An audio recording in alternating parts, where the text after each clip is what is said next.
How would you like to begin every day with a refreshing swim in a clear blue ocean?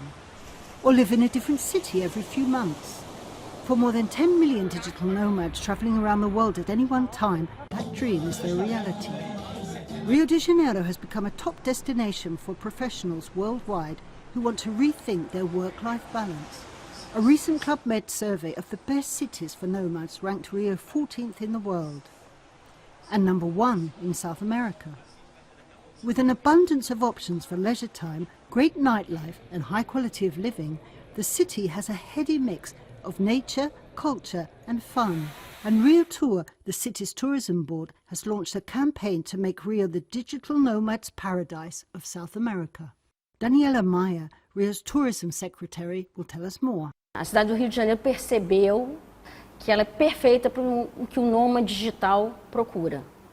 Então a gente desenvolveu um projeto junto com a rede hoteleira, hostels, um ambiente para receber esses nômades digitais. Before Rio Tour's campaign, foreigners could only stay in Brazil for 3 months. Now, 6-month visas are available. And in line with protocols defined by the Ministry of Health, all digital nomads entering Brazil must be fully vaccinated. One digital nomad who's taken full advantage of all that Rio has to offer is Astrid Helsingen. She works for a Norwegian company providing digital products for the oil industry, and for her, a hot desk and a fast internet connection are essential. So I'm working in an office space called Spaces. It's an office space for remote workers, also digital nomads. And you get a desk, you get internet, you get printers, you get an office.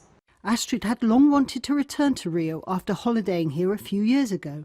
I arrived early August and I intend to stay until January, where I then will continue traveling in South America. This city is mesmerizing. It's beautiful, it's full of contrasts, it's something completely different than Norway. O Rio de Janeiro é uma cidade única, especialíssima. E muito curioso, o carioca gosta do estrangeiro, de saber a cultura e de trazer a cultura do estrangeiro para ele. One of the hotels in Rio set up to provide all that digital nomads need is the El Misti Hostel in Ipanema. It offers accommodation to cater to all budgets, from private double rooms through to multi-occupancy dormitories.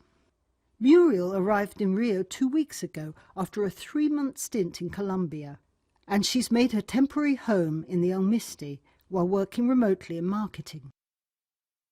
I live in Germany and I started to travel 3.5 months ago. I started in Italy, in Rome. Then I took a plane to Cancun, Mexico.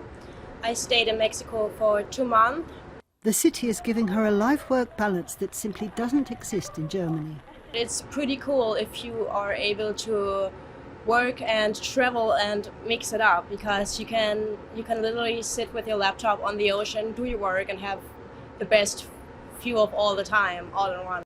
When I first came to Rio, I lived the first 2 weeks in Babylonia in the favela, and I'm very thankful for that, because in Europe everybody tells each other that favelas are a very dangerous place, and good people live everywhere in every area and bad people live everywhere in every area, and it doesn't depend on money, it depends on their mind.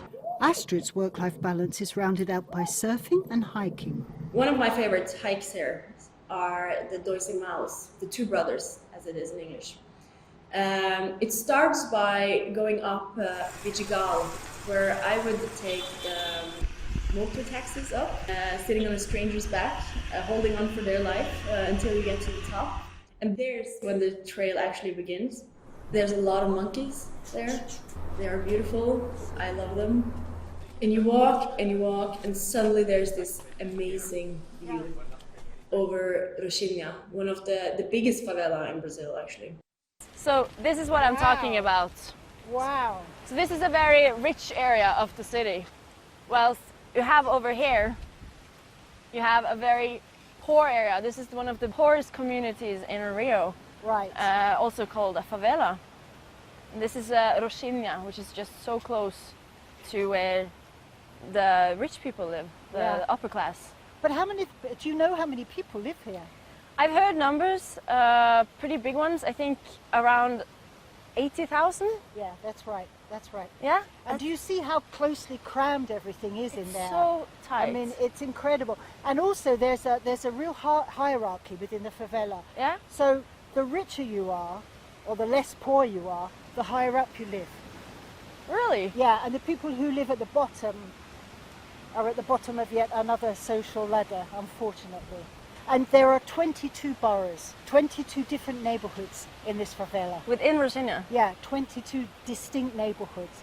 And each one has their own society, has their own economy. Mm-hmm. You know, and there are restaurant chains and banks and everything you can imagine in there.